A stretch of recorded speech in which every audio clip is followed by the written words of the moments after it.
Welcome inside the Fantasy Stock Exchange. Danny and Bush coming at you with a mock draft episode for you today. We're doing a half PPR Superflex mock. We got scoring settings right now. We got 2 running backs, 2 wide receivers, a tight end, 2 flex spots, 6 benches. We haven't done a lot of Superflex mocks, so we figured we'd get you one of those. Don't mind the fact that it says 2 QB. It's just the way you have to do it on Fantasy Pros.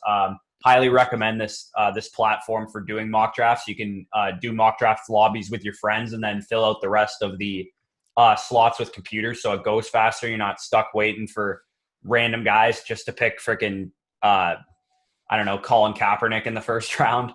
So, Danny, how you doing today? Doing well. Yeah, as Corey mentioned, the Fantasy Pros mock draft simulator is a very efficient tool, especially because in terms of the actual bots, you don't have to be afraid of them going totally off script because they do follow the ACR consensus in terms of like how do they draft. So it's basically just putting you in a room where people again, as you mentioned, aren't going to be taking a kicker in the fucking 8th overall pick or something like that. So we're going to go into it. We'll see what happens. But yeah, you mentioned that we set it to 2 QB just to make sure that the ADP kind of goes according to how it would in an actual Superflex. Because if you set it to the Superflex, teams don't really value the quarterback position as much because they know they can just put any position in there. So this makes it more realistic how runs are going to happen in your actual draft if you're running a Superflex. So yeah, with that being said, just ready to go. But anything else you want to add before we start? Let's get it going. If at any point during this video you feel like you've gotten any value, make sure you hit that like button, comment on the video, and subscribe. It helps us more than you know. Without further ado, Danny, start the draft up. We don't know where we're drafting from just yet, but we'll find out in a second. Find out. You'll see it on the thumbnail too. So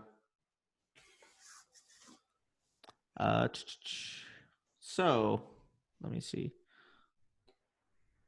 It starts in 15 seconds. So Bush actually picked 2nd overall, and I picked 3rd overall. So nice picking early for once. It seems like I always get like the 9th pick. Yeah. And to be honest, the 2nd pick, if you saw our running back strength of schedule episode, the 2nd pick is really scaring me a little this year just because of how bad Saquon Barkley's opening schedule is. And it's not going to deter me from taking Saquon Barkley here because I believe he is the 102 pretty clearly, but it is concerning knowing that he's not going to probably get off to the hottest of starts. Fully agree. So I'm actually on the 3rd overall pick. And if this was a dynasty, I mean, I'm taking a quarterback 100% of the time and I'm not looking back. But because it's a redraft, I mean, like you obviously you're going to win games with quarterbacks with high ceilings. But ultimately here, I think I'm actually going to go with Ezekiel Elliott, maybe a little bit of a shocker to a lot. And again, as we mentioned, like running backs are scarce to the degree that like matters significantly here. So, I mean, locking up a guy like Zeke, again, who's going to touch the ball probably 330, 340 times this year, while I still get the ability to take my 3rd-ranked quarterback in Dak Prescott at the end of the 2nd round, I think that's a more optimal play than waiting on the running back position and getting, although they're fantastic, Lamar or Patrick Mahomes. So I know it's a little unorthodox, but what are your thoughts on that in terms of the pairings? No, I think getting a workhorse running back, I'm not really the biggest fan of taking Lamar Jackson and Patrick Mahomes early in a Superflex unless you're after the top 5 guys, my top 5 guys. So once if you're deciding between Dalvin Cook and Lamar Jackson, then that's when I would pick them. But Henry, Kamara, Zeke, Saquon, and McCaffrey, I would pick over all those quarterbacks. Agree. Again, this is strictly redraft. Like if it's a dynasty, obviously you're going to take those guys because like their value they last longer. Yeah, exactly. I mean, the reason for taking the quarterback is because of the longevity in a dynasty. But what are your thoughts here at the end of the 2nd here? At the end of the 2nd round here, I am looking at I'm kind of caught between a rock and a hard place. I'm going to go with my man, Chris Godwin. I don't want to take Russell Wilson quite yet, but I am on the clock again, and I believe he's still there, and I'm going to go with Russell. Kyler Murray's on the board still. Wow. So Sean Watson. Wow. I didn't even see those guys. Oof.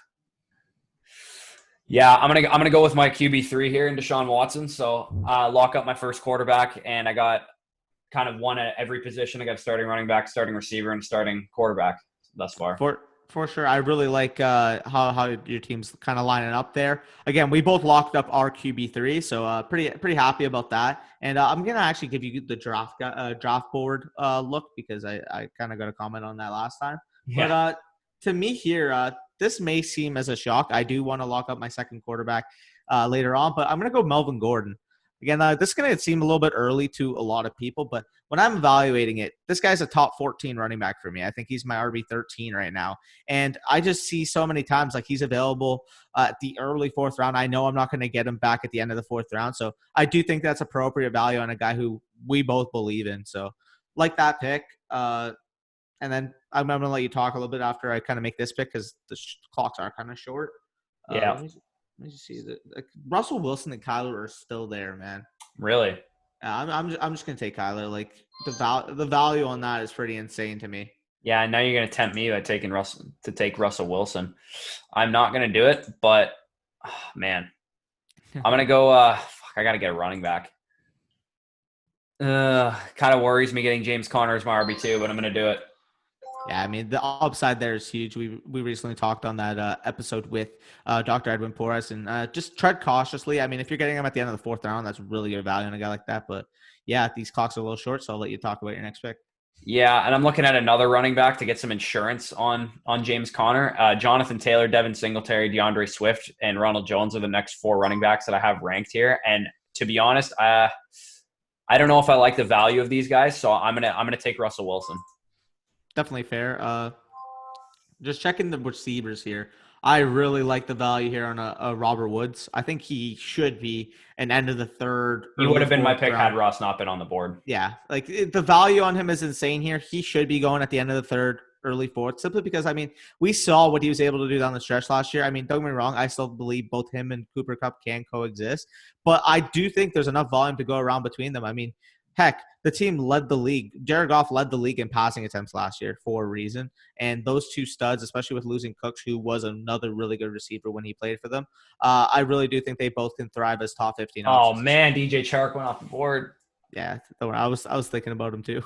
Yeah. There is a running back that I'm going to take here, and you know how high I am on DeAndre Swift. I have him as Ronald Jones. You can have him. I have him as my RB 17 or 18 right now. And to me, I mean, getting him as my RB3 here after the kind of squad I've built so far, I'm really stoked with that value. So we'll do that right there. Yeah, I'm going to take looking at Darren Waller's kind of intriguing. I'm not going to lie at this point in the draft, as is Raheem Mostert. But I'm going to go with a guy who I firmly believe is going to be a breakout this year. I'm going to go Terry McLaurin. I was hoping he made it back. Oh, I shouldn't have taken that chance. But you would have taken DeAndre Swift if I didn't take him. So. That is factual. My RB18 still on the board. Everyone knows where I'm going with this. If he's going to continue to be a 6th round pick, I guess I'm going to own him in every league. It's Ronald Jones. I'm going to pick him every time he's there in the 6th round. For sure. I'm just going to quickly check the board right now. I do like the running backs here, but I still see a couple wide receivers that can really hold it down for me as my wide receiver too. And if you guys have seen me and how I draft, you know the pick. It is going to be no homer bias, even though they're both in my background. I'm going to go with Michael Gallup. I mean, the value on him here is insane. The 7th round for a guy who legitimately had 1,100 receiving yards in 14 games last year. In his second year, the team is going to be fantastic. We know how good the offense is going to be. Don't forget about Michael Gallup. Just because they drafted CeeDee Lamb does not make him the wide receiver 3, as so many freaking false narratives are trending on Twitter about that. Like, makes me sick. But looking at the board here, I kind of view the receivers left that's kind of like in a tier, and I think I can get one of them at the 903 or the 1010 if needed. So I'm gonna look at running back here with the clock beaming in my ear. I do like the value of James White here, to be quite honest. I mean, I'm gonna go with I think I took him. Timer kind of ran out on me. I got Christian Kirk, so whatever. Drafted. All right, I'm looking at on the board right now. I see an upside play for I believe would be my 4th running back. I'm going to take J.K. Dobbins. Really like that. Now I at least got some time to think about a pick because that timer was the clock is going pretty quick. My highest available guys here I'm looking at would be Darius Slayton as my highest rated receiver, I believe. So I'm looking at him. I mean, Sony Michel is kind of intriguing because there's multiple flexes, but I don't know. There's nothing exciting about Sony Michel, so I'm not like really in love with that. Actually, I'm gonna go with Deontay Johnson, who's I did have as my next rated receiver. Sorry. All good. I just noticed too that Hayden Hurst literally went right off the board right before us, so that hurts. Yeah, it does hurt. There's still tight ends that I like down there I can wait on. I do like Slayton. Yeah. Everybody else I can kind of wait on for the 10-10. But I'm going to check running back real quick. And for my RB4, kind of like a safe flex play. Again, this is a double flex league. I'm going to go with Jordan Howard. Getting him in the 9th round. I mean, he should get significant volume on that Miami Dolphins offense. So pretty stoked about getting him there. And we see, holy crap, what a run of quarterbacks. Wow. What the? Okay, Wow. well, is That's there good any for us. We both have 2 QBs. I just want to see like who I'm gonna end up getting as my 3 later on. Ooh, yikes. Yeah, it's kind of a like what the heck? 1, 2. Let me focus on a pick before I talk about that because I'm gonna miss it again. Yeah, I'm looking at That's couple wild. names here. I'm gonna go with Zach Moss. I mean, I've talked about how much I believe in him this year. I do think at the end of the 10th round is appropriate value on him, and I think there's enough volume to go around between that backfield. So I really like that. I was gonna pick Darius Slayton last round. I'm gonna pick him here. So Good pick. Good pick. I considered him as well. And I was gonna pick Matt Bree with my other pick. Fuck's sakes.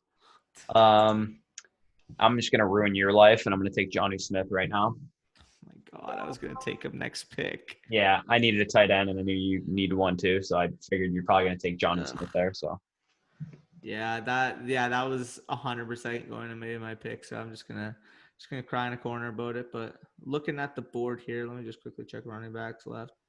I like this value on Madison, to be quite honest. I mean, how many? Yeah, 11th round for the best handcuff, probably the second best handcuff in fantasy behind Kareem Hunt. For sure. So I'm gonna lock him up. Again, the receiver's kind of similar tier for me. So getting a guy like that. No, I wanted Tevin Coleman to follow me. I know you did. I thought you were gonna take him there. And then let me check the wide receivers and don't take my guy. Oh man, looking at don't worry, I'm not gonna take Perriman. There's a guy I'm looking at ahead of Perriman. Well, I'm gonna take. Wait, I have Gallup. Okay, I was gonna take CeeDee Lamb. You know what? Fuck it. Let's do it. He's my wide receiver one in terms of rookies. Hey, so. Good. You didn't take my guy. The last good running back on the board, Chase Edmonds. Oh, don't worry. I wasn't gonna take another running back. I have 6. I have a lot too, but I wanted another one because they're like I'm not picking another one for the rest of the draft based on the thing. And I'm gonna go with not the Alabama receiver you probably think I'm gonna take. I'm gonna take Jerry Jeudy here. Oh no, I knew that was happening. Well, you know what? If that's going to be the case, I'm going to go Ruggs or Hardman here. And I get Hardman a lot, so let me just mix it up and take Ruggs. Getting him in the 13th round, he's most likely going to be the one. Still not a tight end, right? Yeah, I mean, nobody's taking one, so I may as well just punt it. Yeah, that's true. Just end up with, like, Blake Jarwin. Oh, I was going to go Perriman. That hurts. Yeah, like, backup quarterbacks are being taken now, so, like, what? Is there, like, any starters left? No. Okay. Oof, yikes. Well, I guess we're going to stick with 2 quarterbacks, Corey. Yeah, well, I mean, we both picked like 2 quarterbacks in the top 5 rounds, so I'm guessing we got every week starters here, and we're pretending this is a super flex league and not a 2 QB league, so we wouldn't like in bye weeks we wouldn't actually have to start no quarterback in that slot. Yeah, for sure. So I ended up going with Mecole Hardman. I mean, you guys know by now. I kind of rounded up my overall core. 6 running backs, 6 wide receivers, and I'm still going to get my tight end in the last round because let's be honest here, nobody's going to snipe one from me. Yeah, I've talked about how I'm okay with the fact that I know some people don't condone taking 2 tight ends, but when they're 2 upside guys like this, you're kind of banking on one of them hitting and becoming like that every week starter, like similar to what Darren Waller and Mark Andrews did last year. So I'm going to take Mike Gesicki here and hope that him or Jonnu Smith does that. Yeah, I kind of looked at a few names, and I'm good with 2 of any of these guys might go. Oh, you talk about your pick first. I'll tell them. Yeah, and this is a guy I pretty much own everywhere all the time because I think he's going to be this year's A.J. Brown, and I'm going to go with Michael Pittman Jr. Like that a lot. So looking at the board here, obviously we know taking Blake Jarwin would kind of be the uncertain type upside type play. So basically what I'm going to do is I have three fucking Cowboys if I do that. Or 4, damn. Or 5. Holy fuck, I'm a homer. Jesus Christ. You know what? I'll just go with Jared Cook. Like, I don't know. Gronk. Whatever. I'm not a fan of Gronk in terms of that. But I just realized now I literally have like the whole Cowboys offense. I have Dak. I guess it's not going to give us our grades, huh? I guess not, but we could check the standings, I guess, and just talk about our teams quick. I got an 82. You did better than I did. Yeah. in terms of the ECR. I drafted using my cheat sheet, not the ECR, so that's probably why I did well. I don't even have my cheat sheet set up to it. All right, But if you want to go to the final rosters so you can read off our teams here. look at you. You're all in. You got everything on the starters and nothing on the bench. I got pure upside on the bench. That's a good thing. Yeah, facts. But looking at the board, other than like my clear Cowboy bias, you can see from here. Oh my! I didn't even realize that when I was drafting. Able to see it as like a starting lineup or no? Oh yeah, we could do that here. Team analysis, I think. Hit team analysis. Oh, actually, yeah, no, team rosters. Yeah, you got it. Team rosters. So we'll look at Corey first. So with Corey, you got Russell Wilson, Deshaun Watson, Saquon, James Conner, Chris Godwin, Terry McLaurin, Mike Gesicki, with his two flexes being Ronald Jones and J.K. Dobbins. On the bench, he's got Deontay Johnson, Darius Slayton, Jonnu Smith, Jerry Jeudy, Chase Edmonds, and Michael Pittman Jr. And yeah, as my grade would indicate, I got pure upside on my bench. And if I were to start this week 1, I probably wouldn't start J.K. Dobbins week 1. I'd probably throw, I don't know, probably Deontay Johnson or Darius Slayton into that flex spot with Ronald Jones. And I'd probably also start Jonnu Smith over Mike Gesicki. So, and I mean, as I mentioned, the tight end position, you can treat it as if Mike Gesicki is a high upside running back, because the reality is if Mike Gesicki hits and he becomes this year's Darren Waller or this year's Mark Andrews, he's going to be just as valuable as someone who would have been like if picking Alexander Madison and Dalvin Cook goes down for a couple games. Like, these upside tight ends are just as valuable as high upside running backs. So don't let people tell you that like only draft one tight end and then stream if it doesn't work out. No, like you can draft multiple tight ends as long as they're high upside guys.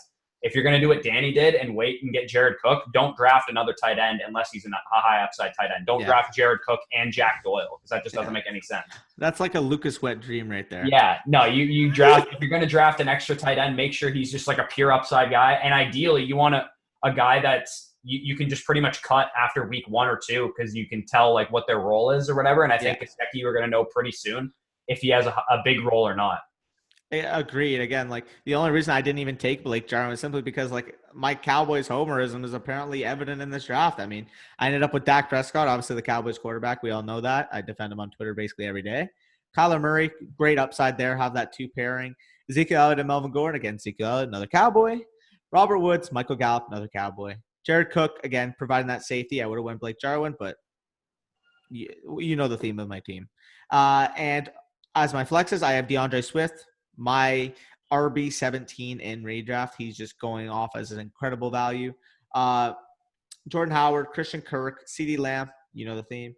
Alexander Madison, Zach Moss, Mecole Hardman, and Henry Ruggs. So I really like how our drafts turned out. Again, I'm assuming these grades are probably made out by like Bobby or something. So like, the way they grade you is based on expert consensus. So considering I used my cheat sheet, which I created using my expert forum membership or whatever. So like I was drafting based on my own rankings, not on the expert consensus rankings. That's why my grade was probably pretty low, because I have I have Ronald Jones as RB18, and which is higher than any other expert in the industry. So because I actually like look at the situation. So for sure. Just guys, video.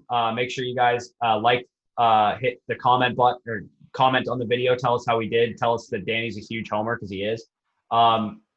Hit that sub button, and make sure you guys in the bio of this video you'll see a thing that says get the draft guide. It's only $5, guys, and it's really worth your money. I'm telling you right now. You'll get access to our rankings. You get access to our favorite sleepers, our favorite busts, a lot of data analysis stuff that Lucas put in there. A lot of other stuff, rookie profiles. If you missed the rookie draft guide when we had that out for free, it's so worth the $5. And there's other packages there as well that have some exclusive content. If you guys are interested in our all-in package, there's a lot of really exclusive stuff there, like including you can pick me or Danny to co-own your fantasy team, which I think is really cool. So Danny, you got anything else to say before we get out of here? I was just going to quickly touch up upon that again. As we mentioned, draft guides are super cheap. We have our preseason draft guide and our in-season packages both on there, both $5 each. And the all-in package, which is $15, basically includes both draft guides with the also personal touch that we added in terms of being able to talk to us in terms of co-managing your team, whatever league you want. We'll meet once a week, basically talk about your lineup, talk about strategies, kind of guide you towards making your team that champion. Start sits, trade targets, this guy's on my bench. Should I drop him for this guy? Like any questions you have, and you can message us like constantly and ask us all the questions about your fantasy team, especially if you're new to fantasy football. I mean, $15, like your buy-in's probably more than that. Like we might win you your league. Like we're going to give you that prime advice, that great quality content, as I'll always say.